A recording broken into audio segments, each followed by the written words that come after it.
Hi viewers, welcome to our channel. ప్రస్తుతం మనతో పాటు దాము బాలాజీ గారు సీనియర్ జర్నలిస్ట్ ఉన్నారు. వారితో ఒకసారి మాట్లాడదాం. సార్ నమస్కారం సార్. నమస్తే. సార్, పాస్టర్ ప్రవీణ్ చనిపోయిన తర్వాత అతనికి సంబంధించిన ఒక వీడియోని రిలీజ్ చేశారంటే అతను టోల్ గేట్ దాటుతూ బైక్ మీద వస్తున్న వీడియో రిలీజ్ చేశారు కదా. అయితే ఇప్పుడు ఆ వీడియోకి సంబంధించి అసలు అందులో ఉన్నది ప్రవీణే కాదు, ఆ బైక్ నడుపుతున్నది ప్రవీణే కాదు అంటూ స్వయంగా ప్రవీణ్ వాళ్ళ సిస్టరే చెప్తున్నట్టుగా వార్తలు వినిపిస్తున్నాయి సార్. మరి వాళ్ళ సిస్టర్ ఏం చెప్తున్నారు? నిజంగా బైక్ మీద ఉన్నది ప్రవీణ్ కాదా? మరి ఇది ఒక ట్విస్ట్ అని అంటున్నారు. ఏం జరిగింది అసలు? మరి మీరేం చెప్తారు? ఎందుకంటే ఇప్పుడు ఇతను హైదరాబాద్ నుంచి బైక్‌లో బయలుదేరి రాయల్ ఎన్‌ఫీల్డ్‌లో అక్కడ రాజమండ్రి వెళ్ళడానికి వెళ్తూ ఆయన ఆహ్, అక్కడ కొంతమూరు దగ్గర చనిపోయాడు. సో, అక్కడేందంటే కొవ్వూరు టోల్ గేట్ దగ్గర బైక్‌లో ఇతను మెల్లగా దాటుతున్న ఒక సీసీటీవీ ఫుటేజ్‌ని బయటకి తీసుకొచ్చారు. సో, ఈ ఫుటేజ్‌లో అంటే ఆయన కరెక్ట్‌గా 11:30కి అక్కడ 11:30 మినిట్స్‌కి నైటు సోమవారం దాటుతున్నాడు. సో, ఆ తర్వాత 42 మినిట్స్‌కో ఎంతో, అంటే ఇది 11:31, అది 42, 11 మినిట్స్‌లో అతను యాక్సిడెంట్ అయిందా లేకపోతే ఎవరైనా చంపారా, మొత్తానికి 11 మినిట్స్‌లో అతని మరణం అనేది జరిగింది అనేది ఇప్పుడు తేలింది. అయితే ఇప్పుడు అంటే ప్రతిదానికి కాన్స్పిరసీ థియరీలు అంటారు, కుట్ర థియరీలు. ఇప్పుడు నేను చాలాసార్లు చెప్పాను, పోలీసులు త్వరగా కేసుని ఛేదించి వివరాలు చెప్పకపోతే అనేక కాన్స్పిరసీ థియరీలు రాజ్యమేలుతుంటాయి. ఇప్పుడు మనకు మంగళవారం పోలీసులు దీన్ని బాడీని చూడడం ఇవన్నీ జరిగితే, మంగళవారం అయిపోయింది, బుధవారం, శుక్రవారం, ఈరోజు శనివారం. సో 4వ రోజు. ఇప్పటికి కూడా వాళ్ళు దీన్ని ఒక కన్క్లూజివ్గా, అంటే కనీసం పోస్ట్మార్టం రిపోర్ట్ బయటకు తీసుకురాలేదు. కనీసం విజయవాడ నుంచి ఇక్కడ కొవ్వూరు వరకు ఉన్న మధ్యలో ఉన్న టోల్ విజువల్స్ కానీ, అంటే ఇతను మధ్యలో ఎక్కడ ఏ టైంకి వస్తున్నాడు, అవేవి కూడా ఇప్పటివరకు బయట పెట్టలేదు. బయట పెట్టమని అందరూ డిమాండ్ చేస్తున్నారు. నిన్న మహాసేన్ రాజేష్ కూడా ఏం డిమాండ్ చేస్తాడంటే, పోస్ట్మార్టం రిపోర్ట్ బయట పెట్టాలి, తర్వాత ఈ ఫుటేజ్ బయట పెట్టాలని. ఇప్పటివరకు పోలీసులు బయట పెట్టట్లేదు. అందుకని ఏంటంటే రకరకాల కుట్ర థియరీలు బయటకు వస్తున్నాయి. ఇప్పుడు వాళ్ళ సొంత చెల్లెలు, ఆమె చాలా ఛానల్స్తో ఇంటర్వ్యూలు ఇస్తుంది, మాట్లాడుతుంది, వాళ్ళ అన్న గురించి వివిధ విషయాలు చెప్తుంది.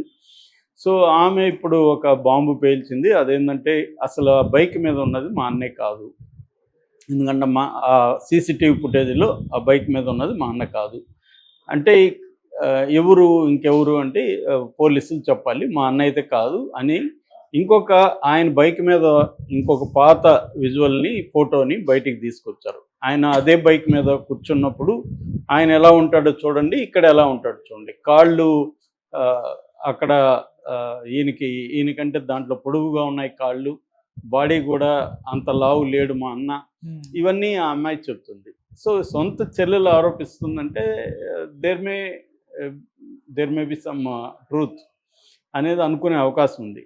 సో దాన్ని ఇప్పుడు ఒక్కోసారి ఏంటంటే సీసీటీవీలో మన కెమెరాలో కరెక్ట్ ఫోటో తీసినప్పుడు ఉన్న వ్యక్తి వేరే రకంగా కూడా ఉండొచ్చు. మనమే ఒక్కొక్కసారి ఒక్కొక్క రకంగా కనిపిస్తుంటాం, కాబట్టి ఆ పాజిబిలిటీని కూడా కొట్టేయలేం.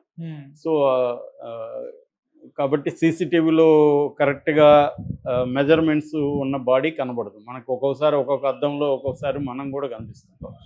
అందుకని ఏమంటే ఆ బైక్ అయితే అతందే అనేది అందరికి అర్థమవుతుంది. ఇప్పుడు ఇక్కడ కుట్ర థియరీ ఏముంది అంటే, తన్ని ముందుగానే కొవ్వూరు టోల్ గేట్కి ముందే చంపేసి ఒక ప్లాన్ చేసి యాక్సిడెంట్కి పలానా ఏరియాలో యాక్సిడెంట్ చేసినట్టుగా అక్కడ పెట్టారు. బైక్లో వేరే వ్యక్తి అలాగే వెళ్ళి అక్కడ క్రాస్ చేశాడు బైక్లో అని చూపించడానికి ఇది డ్రామా చేశారనేది ఒక వెర్షన్. అంటే ఇప్పుడు ఏదన్నా పాజిబుల్, ఎనీ థియరీ పాజిబులా కాదా అంటే పాజిబులే ఇక్కడ.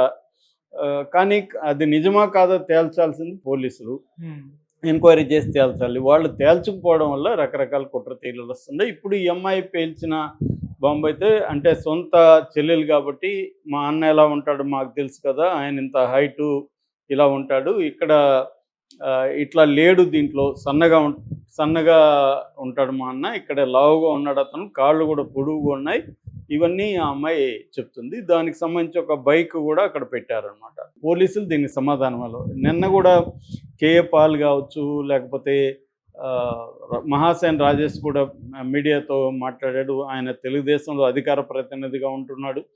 సో ఆయన కూడా డిమాండ్ ఏం చేస్తున్నాడు అంటే ఇది హత్య అనేది ఆయన కూడా అంటున్నాడు. మాకైతే హత్య అనే నమ్ముతున్నాం అనేది అంటున్నారు.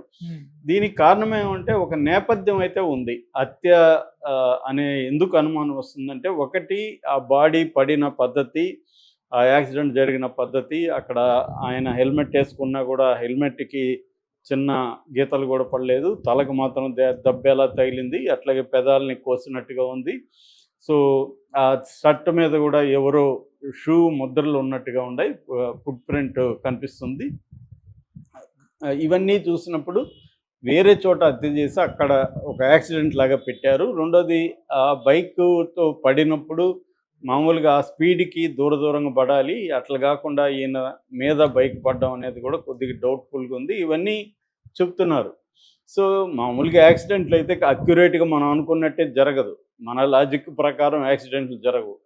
సో యాక్సిడెంట్లు ఎలాగైనా జరగచ్చు. మన లాజిక్లు అప్లై చేస్తే మనకు డౌట్లు దేనైనా డౌట్ చేయొచ్చు. సో కాబట్టి ఇప్పుడు ఒకటేంటంటే ఆ రెడ్ కార్ని ఇప్పటివరకు ఎందుకు పట్టుకోలేకపోతున్నారు పోలీసులు అనేది కూడా పెద్ద మిస్టరీ. అది కూడా నిన్న రాజేష్ అన్నారు. ఇప్పుడు 3 రోజులు అయిపోయింది, రెడ్ కార్ ఇంకా ఎందుకు పట్టుకోలేకపోతున్నారు? ఎందుకంటే మామూలుగా ఇటువంటి కేసుల్లో సీసీటీవీ ఫుటేజీల్లో పట్టుకోవడం ఈజీ ఇవాళ ఉన్న టెక్నాలజీకి. మరి ఎందుకు వీళ్ళు రెడ్ కార్ని ఇంకా పట్టుకోలేకపోతున్నారు అంటే, ఒక కుట్ర తీరు ఏంటంటే, ఆల్రెడీ రెడ్ కార్ని వాళ్ళు పట్టుకున్నారు, పోలీసులు సేవ్ చేయడానికి ట్రై చేస్తున్నారు, దొరకలేదని చెప్పడానికి ట్రై చేస్తున్నారు. రెడ్ కార్లో వెపన్స్ కూడా దొరికాయి అనేది ఒక వార్త. ఇవన్నీ ఏంటంటే స్పెక్యులేటివ్ లేదా అజంప్టివ్ ఇదే అనమాట. అజంప్షన్సే జరుగుతున్నాయి తప్ప ఎవరు చూసింది లేదు, ఎవరు నిఖార్సుగా చెప్పడానికి ఎవరి దగ్గర ఏ ఆధారం లేదు. సో ఇప్పుడు ఈ అమ్మాయి కూడా ఆ వీడియోలో ఉన్నది మా అన్న కాదని చెప్తుంది. సో దాన్ని ప్రూవ్ చేయడానికి పోలీసులే ట్రై చేయాలి. పోలీసులు ఇంకా వేరే సీసీటీవీ ఫుటేజ్లు కూడా బయటికి తీసుకొస్తే మనకి ఇంకొంత క్లారిటీ వస్తుంది. అది ఎందుకు ఇప్పటివరకు పోలీసులు పెట్టలేదు అనేది చూడాలి. ఆల్రెడీ 2 డిఎస్పీలు, 2 సిఐలు, 2 ఎస్ఐలతో కూడిన ఒక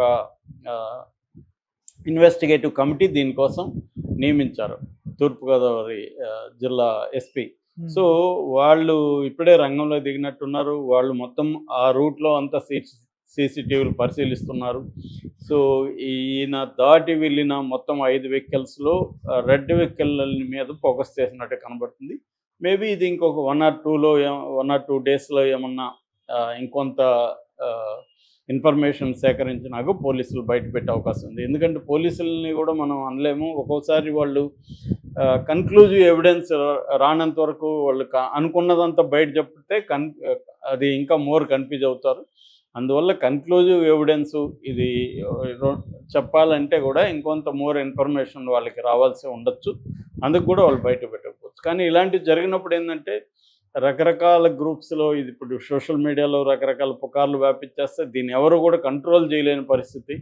ఎందుకంటే మన ఛానల్స్ కావచ్చు, మీడియా మొత్తం కావచ్చు, ఇటువంటి జరిగినప్పుడు ఇంక దాని మీదే ఉంటారు. వందల వీడియోలు, న్యూస్లు వాటి మీద వెళ్తూ ఉంటాయి. జనం కూడా అవే చూస్తుంటారు.